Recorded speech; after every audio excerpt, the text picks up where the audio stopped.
গোপালগঞ্জে দিল্লি পিন্ডি এই দুইটা দল একত্র হয়ে এনসিপির উপরে আক্রমণ করে। এর আগেও এনসিপির উপরে আক্রমণ করছে, একাধিকবার করছে।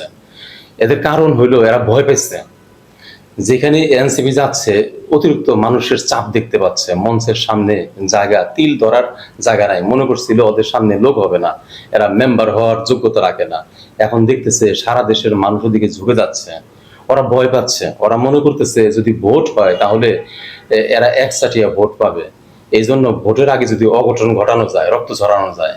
কিন্তু ওরা ভুলে যাচ্ছে যে আবু সাইদের রক্ত হাসিনাকে তাড়াইছিল, এবার যদি আবার রক্ত ঝরে তাহলে যে কি হবে এটা তারা বুঝতে পারতেছে না, রক্ত ঝরাবার চেষ্টা করতেছে। এটা করে লাভ নাই, এর চেয়ে ভালো নিজেরা নিজেদেরকে সংশোধন করো।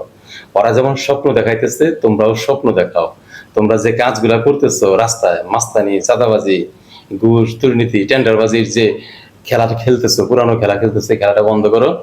স্বপ্ন দেখাও মানুষকে, নিজেদেরকে সংশোধন করো, দেখবা তোমাদের পিছনে মানুষ দৌড়াবে।